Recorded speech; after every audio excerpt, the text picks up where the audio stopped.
During this section of the Academy, you have heard about direct, rich, and lively vocabulary instruction. This instruction has provided teachers with a new way to teach vocabulary that is interesting and fun for both the teacher and the students. As students acquire new vocabulary words, they are engaging in lively discussions about words, which reinforces the importance of using language as a tool for learning.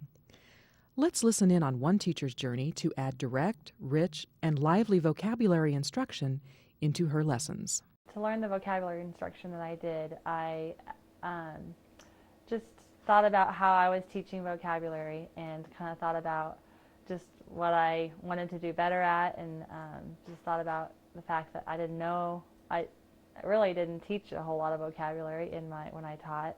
I just kind of, when I read a book, I would stop, and if there was a word I didn't think the kids knew or the students knew, I would just kind of stop and go over it with them then. And that's kind of what I had been taught to teach vocabulary, and so I didn't really know if that was the right way or not. And so and people at the staff at my school were kind of feeling the same way, and so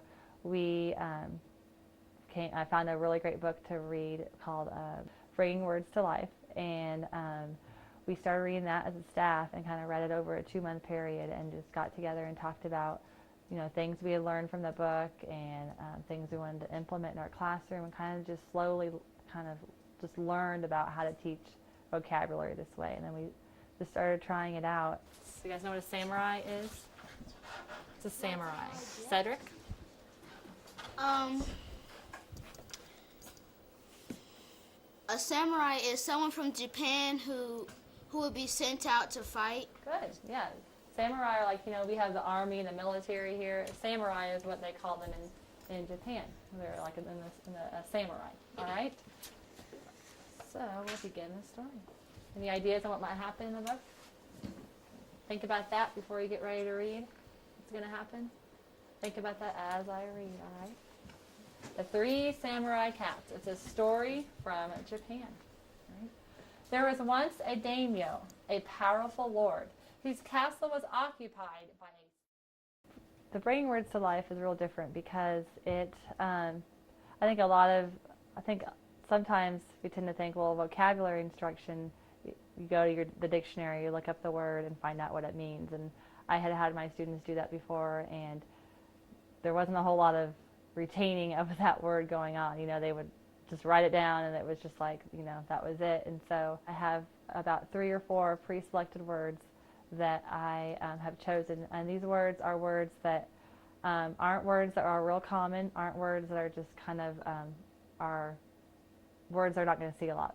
The words I choose are just 2-tier words, and they are just words that the students are going to see a lot, but they may not know that well. And they're also words that I can come up with definitions that are real kid-friendly definitions. They're not going to be hard to define what they mean. In the story, remember how it talked about how the cat defeated the rat, and the rat said, well, you can't defeat me, okay? So our word is defeat, and that word means to win or you beat someone in a game or a contest, okay? So let's say the word. What's the word? Defeat. Okay? And you could defeat someone out of the playground. Maybe you defeat them in a game of soccer. You win, you beat them.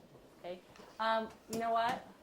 William Parson, he defeats me a lot at Old Maid. We play Old Maid, and I always get stuck with the Old Maid. He defeats me. I get defeated, and he beats me. All right? So he's a good player. Watch out for him. All right? I want you to describe a time, think of a time when you defeated someone. Think about a time when you defeated someone at something. When I was playing basketball. You played basketball and you defeated them, and how did you know you had defeated them?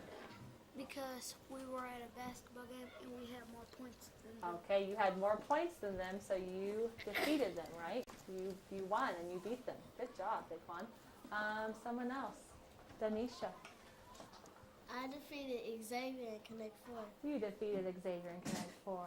Oh, man. Good job, Danisha. Xavier, I bet you were a good sport, right? I like how Danisha used that word defeated when she shared her answer. Good job. Cindy. I defeated someone in tetherball. And how did you know you defeated them in tetherball? Because the ball tangled. Got all tangled up and you knew you had defeated them, right? You won. Great. Excellent. So what's the word we're learning, everyone? Defeat. Right? And we kind of added an ED to it sometimes when we talk about it. And if you saw a savage animal, would you pet it or would you move away? Move away.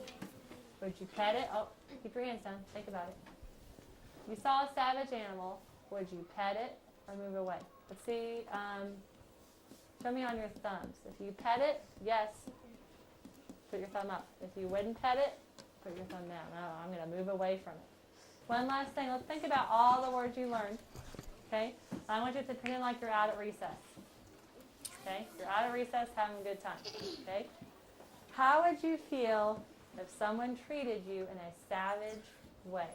All right, how would you feel if you were at recess and someone taunted you?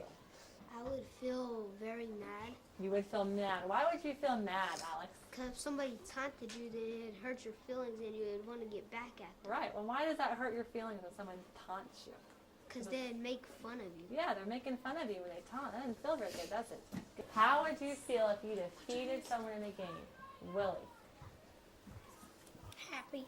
Something else I've done with this vocabulary program, once I've got a collection of words, maybe at least 6 or so, that we've done over a period of a few days. Something I started was something called a word wizard. And a word wizard, I just told the kids, if you get to be a word wizard if you can use the word in your writing or you've used it like in your talking. And it just you can't be something forced, it just has to be something that comes natural. And they just really picked up on that and loved this idea of being a word wizard. And it just, their use of the words we were working with just kind of exploded. And they were just thinking about them so much more when I had this little word wizard thing. And if they had used it, they got to put their name on the word wizard poster, and then they wrote their sentence that they wrote or that they read with the word in it.